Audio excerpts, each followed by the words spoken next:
Once upon a time, there lived a very selfish and vain ruler, an emperor whose only thought in life was to be dressed in the finest clothes in the kingdom. He had room upon room full of clothes, and he liked nothing better than to change his clothes constantly, every day, and show them off to everyone he could. Well, as is often the case in these old tales, there were two dishonest tailors who had heard of the ruler's desire to have only the finest clothes and be seen in those clothes as often as possible. So, being the scoundrels they were, they decided to hatch a plan to fool the king once and for all. They journeyed to the gates of the palace and introduced themselves to the guards. We are two fine tailors. Indeed, we are the finest in all the land. Yes, and after many years of hard work and research, we have invented an extraordinary method of weaving. A cloth that is so fine and light that it looks invisible. Yes, indeed. As a matter of fact, this fine cloth is invisible to anyone who is too stupid and incompetent to appreciate its quality. The guards immediately summoned the Prime Minister. The Prime Minister ran to the chambers of the Emperor, who was changing his clothes, to tell him the news. Your Highness, word has reached me that there are two tailors who wish to meet with you. They say that they have a magical cloth, a fine cloth, that is so light and so fine that it is invisible. Then send them to me. I wish to see this fine invisible cloth. The two scoundrels were summoned and appeared before the Emperor. Your Highness, besides being invisible, this fine cloth can be woven in colors and patterns created especially for only you. Yes, Your Excellency, you shall be the only one in the kingdom to have such cloth as this. We should like to begin working on this immediately.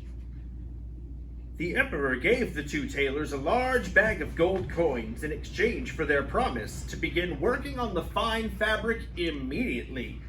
The two scoundrels gathered together an old loom, some scraps of fabric, pieces of silk, and some gold thread. They pretended to work on the magic fabric. The Emperor thought that he had gotten a fine deal in the bargain.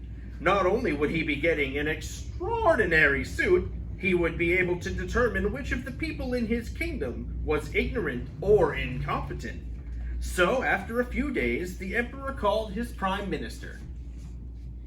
Go, see how the work on the magical fabric is proceeding. I wish to know right away. The Prime Minister went to the room where the two tailors were working, or pretending to work. How is your work proceeding, my friends? We are very close to being finished. We need some more gold thread though, but we shall be finished soon. Yes, come and feel the softness of this fabric. Come and see its bright colors. As a wise and intelligent man, you will surely appreciate this fine, fine fabric. The Prime Minister moved close to the loom and tried to see the fabric that was not there. He was very nervous. He thought to himself that if he couldn't see anything, that would mean that he was stupid or even incompetent. He could never admit it, because that would mean an instant dismissal from his office. So he thought quickly. This is indeed a marvelous fabric. It is the finest I have ever seen. I must tell the Emperor. He too will be most impressed. The two scoundrels were pleased. Their plan was working and would be ready to spring in a very short time. 2 days later, the two tailors sent word that they would like to see the Emperor so that they could take the necessary measurements for the new suit. The two tailors entered the royal chamber, pretending to be holding a large roll of the magic fabric. Here is the magical fabric, Your Highness.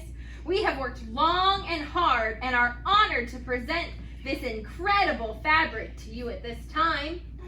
Look at the colors and feel how fine it is. This is truly the finest fabric in all the land. Come, look! Of course, the emperor could not feel the fabric, nor could he see any colors. He was in a state of panic. What should he do? What should he say? But then he realized that nobody would know that he could not see the fabric. Suddenly he felt a little better, knowing that nobody could discover that he was incompetent or stupid. And of course the emperor didn't know that everyone else in the room was thinking the same thing. This was just what the two tailors wanted to happen. After taking the emperor's measurements, the two of them began to cut the air with scissors and began to sew with invisible thread. Finally, they announced that they had completed the emperor's new suit. Your Highness, you will have to take off all your clothes in order to try on this new suit. Yes, Your Excellency, we must see how this new suit looks on you.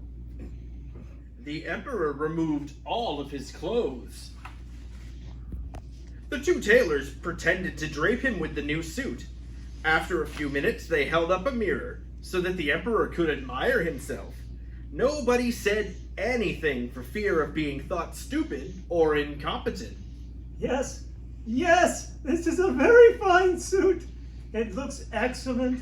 You have done a very fine job with this suit. Your Highness, there is a request for you. The people of your kingdom have learned about this fine new suit of yours. They are eager to see you in your new suit.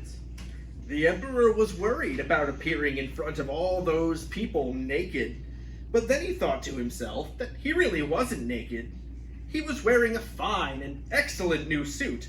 A suit that could obviously be seen by all, except those who were stupid or incompetent. Very well, I will grant the people of the privilege of seeing me in my new suit. And so a grand parade was formed. The emperor, very naked, but thinking that he was clothed in a fine new suit, led the parade down the middle of the road. People from near and far crowded the parade route to see the emperor's new clothes. Everyone pushed closer to get a good look. Grand applause welcomed the procession. Of course, everyone wanted to know how stupid or incompetent his or her neighbor was. But as the emperor passed by, there was a strange murmur going through the crowd. What a fine set of clothes! What a grand new suit!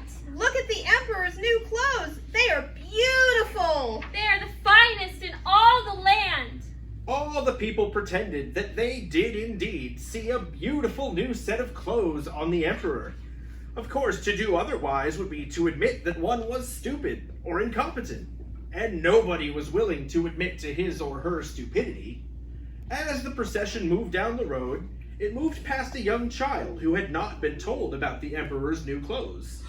The Emperor is naked! Look! The Emperor is naked! You don't know what you're talking about! Look for yourself! The Emperor doesn't have a stitch of clothing on! He's right! Look! The Emperor's naked! It's true! He's not wearing a thing! Finally, the emperor realized that he wasn't wearing a fine new set of clothes, but that he was indeed naked. He also realized that the only stupid and incompetent person in the kingdom was himself. He had been fooled, and fooled quite well.